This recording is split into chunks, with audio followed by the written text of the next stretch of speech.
This is what Tabasco's original red sauce looks like years before it arrives at grocery stores. It starts here, aging inside these barrels in southern Louisiana. It takes 5 years to make a bottle of Tabasco sauce. It's a long time. And the recipe inside hasn't changed since 1868. Red peppers, vinegar, and salt. And even as the company's grown, it's managed to keep much of the production inside its headquarters on Avery Island. But Tabasco's storied home is now under threat. The factory is surrounded by shrinking marshes, making it vulnerable to hurricanes. And the company has spent millions on storm protection. It changes drastic from storm to storm. You can see the marsh deteriorate, and what you do is you get out there and you plant again. You try and hold what you got. We head to southern Louisiana to see how the sixth generation of the McIlhenny family is fighting for the survival of its hot sauce and home.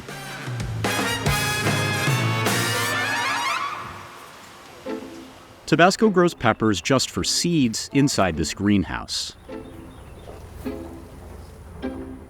We're also looking for the plants that produce the richest color red peppers at perfect size, and then flavor too.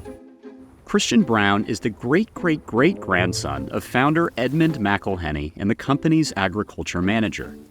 Yeah, everything's looking good. No signs of aphids. He sends only the strongest seeds to over 1,000 Tabasco farms around the world. Tabasco says their peppers originate from the Amazon in South America. They're about 6 times hotter than a jalapeno, and they're tiny, only 1 to 1.5 inches long and weighing a gram each. Because the peppers are so small and easily damaged, machines don't do the harvesting. They're all hand-picked. Tabasco harvests 10 million pounds of peppers a year. This footage is from Louisiana, but the process looks similar abroad. They sprinkle salt on the peppers and use a giant machine to mash them into a paste. Farms ship the paste back to Avery Island through the port of New Orleans. This mash is actually from Peru. We have 50,000 pounds of Tabasco mash inside that container bulked in. This pump siphons the paste into white oak barrels. Some are 60 years old. Most of these barrels in here are essentially a used bourbon barrel. Why white oak? I don't really have the answer. I know it works, and we've been doing it 150 plus years, so I'm not changing it. A team works together to fill and seal each one. One truckload will fill up to 110 barrels, but they can't overfill them because If you have too much pressure, sometimes those caps blow off. Sometimes the lids will pop off overnight. It's a really simple fix. Just kind of move it to the barrel next to it. it can take 30 minutes to finish one row. Since they're old, the barrels don't have a perfect seal, so workers pour salt on top. It lets gases escape while limiting oxidation. Salt on top is just an extra protective layer. If there is an imperfection, that will help. The team stacks each barrel by mash origin. So this whole bay here, going as far back as you can to get to the wall, is about 1,100 barrels of Columbia 2022. The mash releases lots of gases during fermentation, so a tiny valve on top helps relieve the pressure. You have to have some ventilation process or it's going to explode. And that happens sometimes. It's like a Tabasco ghost. They come in here at night and they pop the lids off, and we come back and there's 6 or 7 we have to fix. After 3 years, the mash inside will stabilize, shrink, and darken in color. We can see that it was filled to about this level here, and you can start to see rings on the side of that barrel where the mash is going down. Even though it's shrunk, the aged mash is still really spicy. No coughing? Not yet, not yet, but it is hot. So let's remember, this is 10 times more hot than actual sauce. Next up, the aged mash is pumped into the blending room. Here, the pepper smell will hit you right in the back of the throat. I could say like getting maced. I guess, every day. It can really hit you hard. But that's how I put my kids through college, so I'm good with that. I love it. Morris Montgomery oversees blending, but he goes by Nook. The Army veteran ensures all the sauce tastes the same, even though it's coming from around the world. I try to do it 3 or 4 different countries and put them together. So it could be like a little Colombia, Peru, and a little Ecuador and Honduras. He pumps in vinegar and blends it all for up to 28 days. 72 tanks mix at the same time. Strainers remove pepper pulp and seeds. Nook will take a sample for the lab to test for pH, and then... This is finished Tabasco sauce, and this is ready to go. Next step to the bottling floor.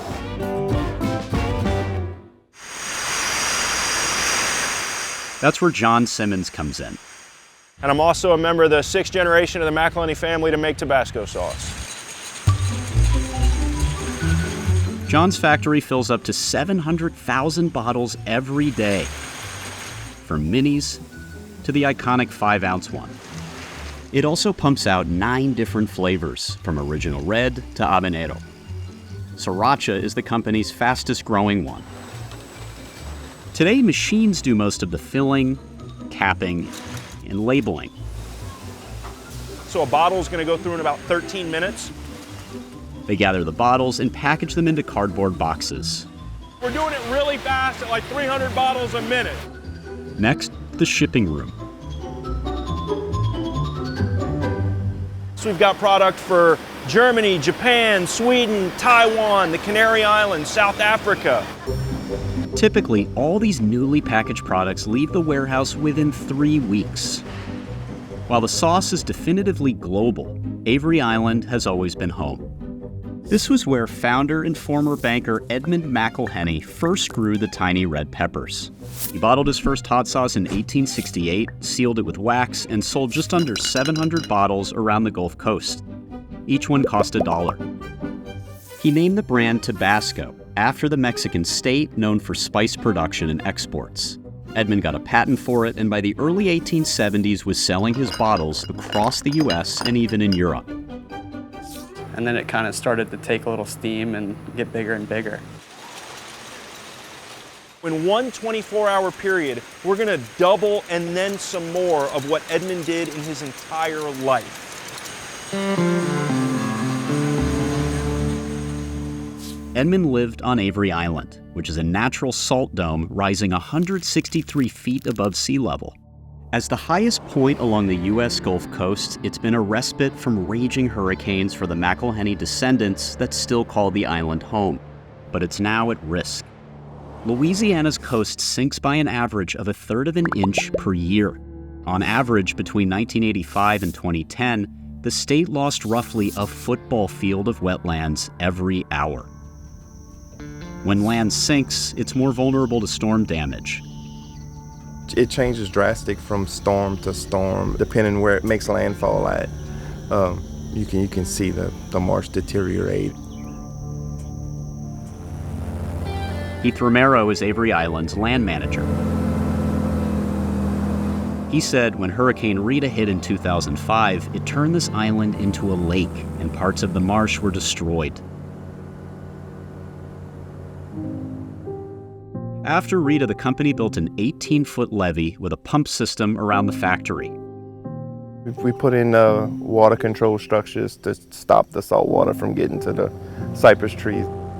They also planted tall grasses for protection. And you can see we recovered all of this marsh that was open water at one time. But it's a slow-moving process, especially as the home of Tabasco enters another hurricane season. You can't wait for somebody else to help you. You have to take action in your own self and try and protect what you have.